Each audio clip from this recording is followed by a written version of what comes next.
Bon, une des obsessions de la France, euh, répandue par la franc-maçonnerie, c'est la, la laïcité. Laïque, si t'es d'accord, la laïcité, ça n'existe pas. En fait, c'est une aberration, c'est une fantaisie qui a été inventée totalement par la franc-maçonnerie, pour la franc-maçonnerie, etc. Pas du tout pour le peuple, parce que de toute façon, le peuple, quand il a ses rituels païens, il le fait bien en cachette. Bon, c'est sûr. Autrefois, les laïcs dans l'Église catholique se disaient laïcs, tout individu ne portant pas l'habit religieux, n'étant pas engagé, n'étant pas reconnu par le pape. Après, effectivement, cette définition de laïc s'est répandue au sein du mouvement athée, c'est-à-dire qui lui-même n'est pas très clair dans sa définition, puisque athée veut tout autant dire sans Dieu que contre Dieu. Ad en latin signifie autant sans que contre. Bon, on retient souvent que l'athéisme, c'est davantage être contre l'idée même d'un Dieu créateur ou de toute, de toute création. Créationnisme, évidemment, ça va à l'encontre, donc c'est-à-dire contre l'évolutionnisme de Darwin, etc. Donc, en gros, on est le principe même d'un dieu, en fait, qui a été pourtant valorisé au début par la franc-maçonnerie avec le grand architecte de l'univers, a été par la suite complètement ostracisé et relégué au rang d'abomination. C'est vrai qu'à chaque fois, la franc-maçonnerie, notamment à Zurich par exemple, se gausse, se fout de ta tronche quand tu cites simplement le nom de Dieu, alors que Dieu, c'est un nom qui provient du latin Deus, qui signifie pas grand-chose, parce qu'au début, en latin, on disait Dei, parce qu'il y avait beaucoup de dieux partout, et c'était en fait, c'est un mot qui se décline, alors que Gott en allemand, Herrgott, enfin, tout ça, Dievs en letton,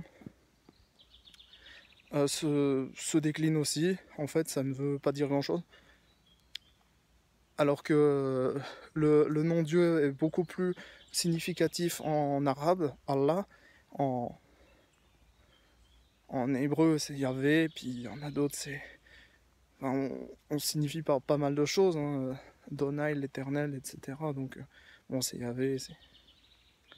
Et en fait, cette idée même d'un Dieu a été complètement ostracisée par la franc-maçonnerie, pire, dénigrée, alors qu'à la base, elle en était quand même, je ne vais pas dire l'instigatrice, mais elle en était quand même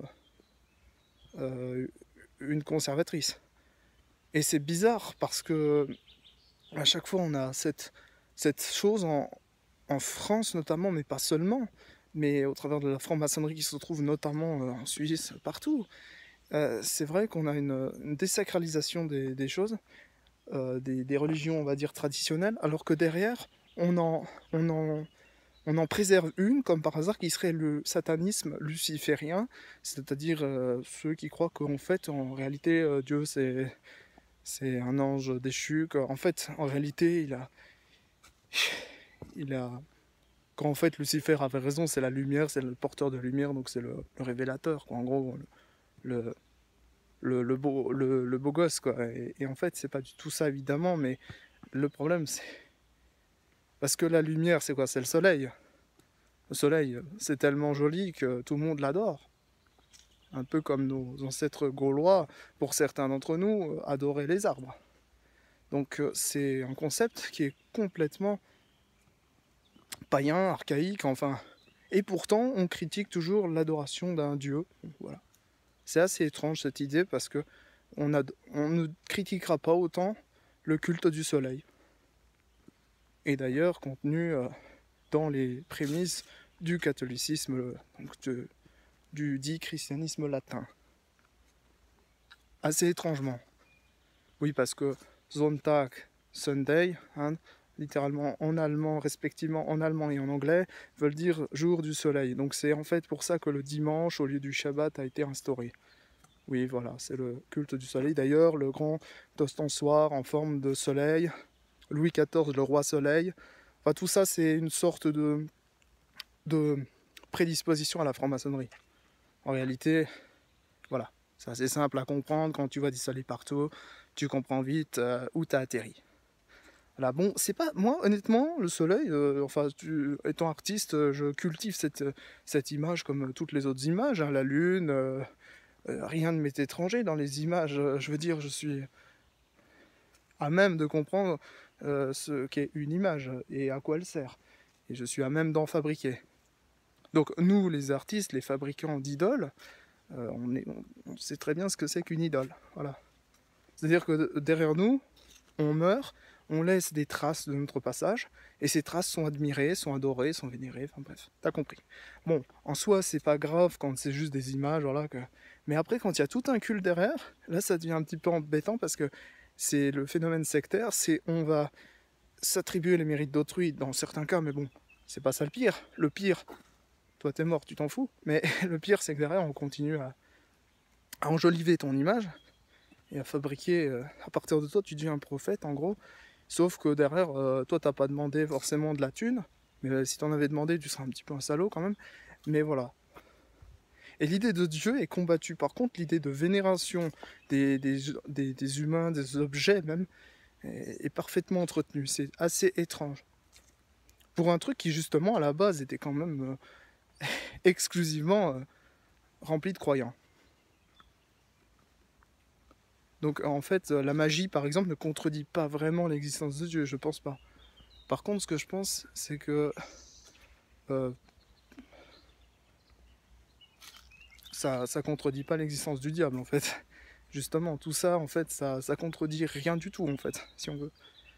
C'est juste une interprétation de la vie. Et à mon avis, une interprétation qui a raison.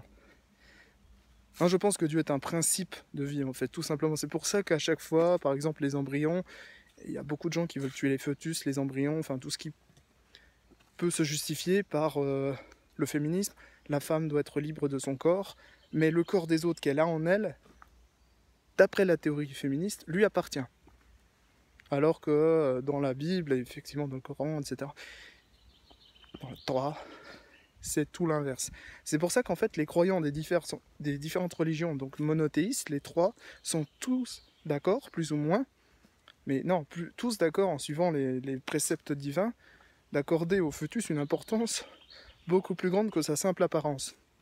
Parce qu'on dit qu'un fœtus n'a pas d'âme, ça c'est ce qui est dit par la science, mais la science s'est octroyé le droit de parler d'âme, alors que l'âme est justement un principe qui est exclusivement, c'est-à-dire uniquement, religieux.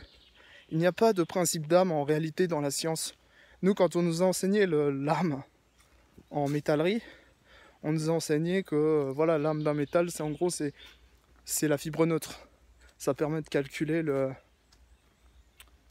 la quantité de matière dont on a besoin pour effectuer nos objets, dont le pliage fait partie d'ailleurs. Il y a beaucoup de pliage. C'est pour ça justement que la fibre neutre est importante, parce que sinon elle reste toujours au milieu en fait.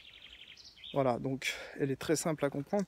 Bon, l'âme, c'est en gros c'est l'essence. Si j'ose comprendre quelque chose de tout ça, je dirais essentiellement que c'est l'essence. Le sang, la race, enfin, disons que la race c'est un élément extérieur, mais c'est le sang. Et c'est le sang, dans ton sang il y a l'ADN, et à mon avis, il y a quelque chose en lien avec. En tout cas, ça s'explique comme ça, de manière un peu métaphysique, physique, et un peu ésotérique, mais je pense sincèrement que il faut arrêter avec ces inepties qui prétendent des choses, mais selon leur propre logique, en fait, se contredisent.